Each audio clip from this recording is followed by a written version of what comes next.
I'm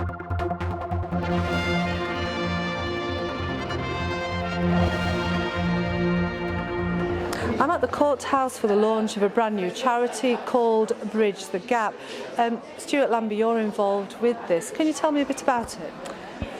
Yes, it started really when in 2011 15-year-old Ross Barker was diagnosed with cancer, and 2.5 years later, sadly, he passed away. During that time, his parents came across other families who had children in similar situation, and they discovered some of the dilemmas which parents come across in that sort of situation, and they were determined that they could do something about it, and they formed their charity together with a group of friends in August 2014. And this has to do, doesn't it, with the difference between children who are being cared for and adult services, and you have that space in between, that adolescence, if I can call it that. Yes, that's right.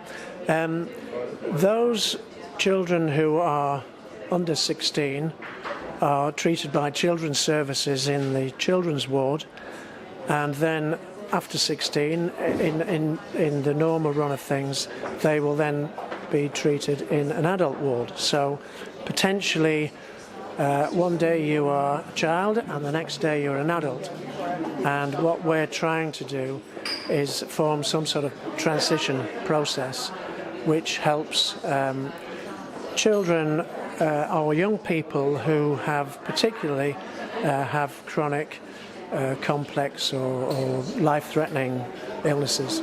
Because you can't really call a 16-year-old an adult, especially if they're dealing with an illness. That's the point, really. I mean, every 16-year-old is different, and they wish to be treated differently. But in the main, they need special care, and because of the circumstances, their parents obviously want everything to be as easy as it possibly can be. Which is understandable. What will your charity try to achieve here? Well, the first thing that we have done is to create a website. What that does is to give advice, give opportunities for links with other agencies, and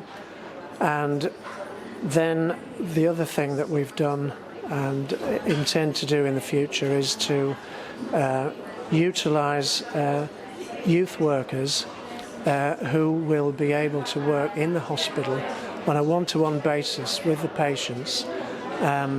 We've actually sponsored one such worker to attend a conference in Birmingham recently, which went down very well.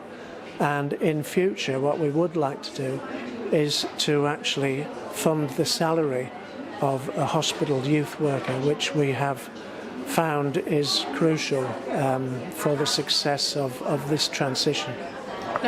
These are early days, obviously, for your charity. How are you going to progress this in terms of funding and support? Well, we obviously are trying to encourage people to sponsor items, have sponsored events, to give donations. If I can mention some of the items, for instance, we have had recently a television sponsored.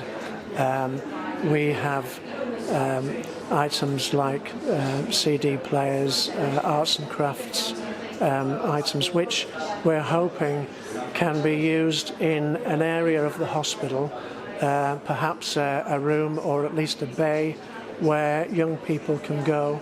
We're looking at a music or chill out room, which will be somewhere where young people can go and listen to music which is suitable for their age group, which will be hopefully decorated appropriately, and perhaps people could sponsor instruments, that sort of thing.